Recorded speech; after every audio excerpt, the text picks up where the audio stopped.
Hi to everyone. Thank you so much your support and subscribe our channel Happy Success 777.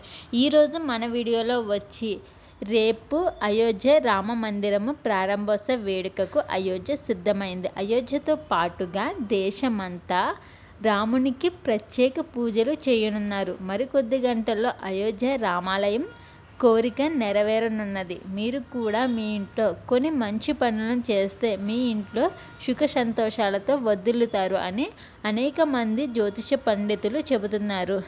శ్రీరాముడు అయోధ్యకు తిరిగి రానున్నాడు అనే స్లోగన్లు అయోధ్యలో మిన్నంటుతున్నాయి.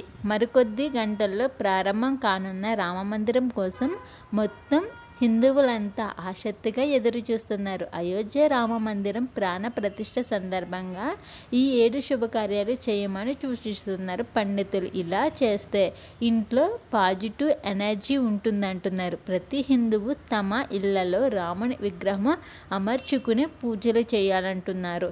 ముఖ్యంగా శ్రీరాముడు ఆగమనాన్ని గుర్తుగా ఇంటికి నలువైపులా దీపాలు వెలిగించాలి.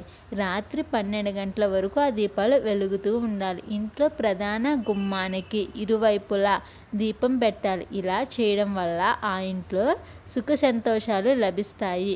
జనవరి 22వ తేదీ అంటే రేపు ఉదయం త్వరగా లేచి స్నానం చేశాక ఇంటిని శుభ్రపరచుకుని స్నానాది కార్యక్రమాలు పూర్తయ్యాక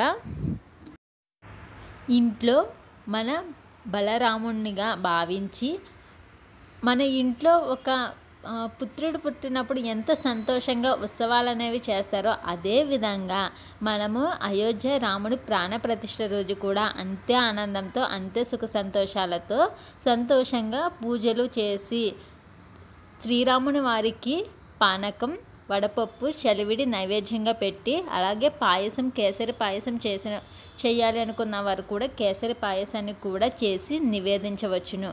రామునికి అయోధ్య రాక సందర్భంగా మన ఇంట్లో వేడుకలు జరపాలి. ఇలా చేయడం వల్ల ఇంట్లో నెగిటివ్ ఎనర్జీ ఉంటే దూరం అవుతుంది. ఇంటి వాతావరణం పవిత్రంగా మారుతుంది. ఇంట్లో శంఖం పూరించాలి. శంఖం లేకుంటే గంటను కూడా మోగించుకుంటారు. రేపు వీలైనంత వరకు పేదలకు పండ్లను దానం చేయాలి. దాంతోపాటుగా నిస్సహాయులకు నిరుపేదలకు వెచ్చని దుస్తువులను దానం చేయాలి. ఇలాంటి మంచి పనులు చేస్తే శ్రీరాముడు ఇంటికి వస్తాడని ప్రతీతి. రేపు ఇంటి పరిసరాల్లో పసుపు నీళ్లు జల్లాలి. ఇంట్లో పూజాది కార్యక్రమాలు నిర్వహించాలి. పూజ తర్వాతనే ఇంటి బయటకు పసుపు నీళ్లు చల్లాల్సి ఉంటుంది. రామసూత్రం పఠించాలి. రామరక్ష స్తోత్రం పఠించాలి. ఇలా చేయడం వల్ల ఇంట్లో ఉండే వాస్తు దోషాలు తొలగిపోతాయి. ప్రాణ ప్రతిష్ఠ సమయంలో ఇంట్లో కర్పూర దీపం పెట్టాలి. ఇలా చేయడం వల్ల ఇల్లంతా పవిత్రంగా ఉంటుందంటారు. దయ్యాలు వంటి శక్తులు ఏమైనా ఉంటే నాశనం అవుతాయి అంటారు. ఉదయం సాయంత్రం తప్పకుండా చేయాలి.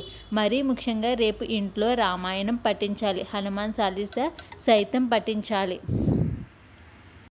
అలాగే శ్రీరాముల వారిని భక్తి శ్రద్ధలతో పూజించి మనము రేపొద్దున మనకి తోచినంతగా శ్రీరామ రక్ష స్తోత్రాన్ని శ్రీరామ జయరామ జయ జయ రామ అనే నామమంత్రాన్నైనా 11 సార్లు జపించి దాన్ని ఏదైనా ఒక పేపర్ పైన 11 సార్లు రాసి మనకు తోచినంత దక్షిణం రూపాయి నుంచి 11 రూపాయలైనా అవ్వచ్చు, 21 రూపాయలైనా అవ్వచ్చు, మనకు తోచినంత దానిని ఈ విధంగా పెట్టి దానిని అయితే సోమవారం మంగళవారం బుధవారం 3 రోజులు ఈ విధంగా పూజ చేసి దానిని మన దగ్గరలో ఉన్న రామాలయంలో దక్షిణాన్ని వేయడం మంచిది. లేదా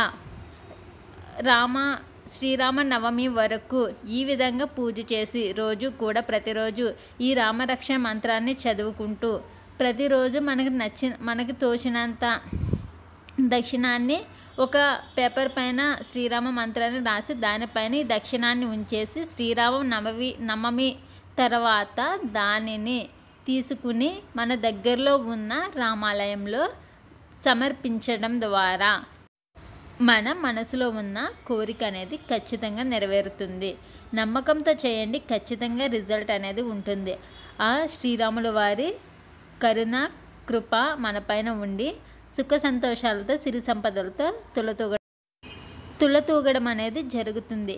thank you so much. Video కనుక నచ్చితే లైక్ చేసి ఛానల్ని సబ్స్క్రైబ్ చేసి సపోర్ట్ అనేది అందించండి. Thank you so much.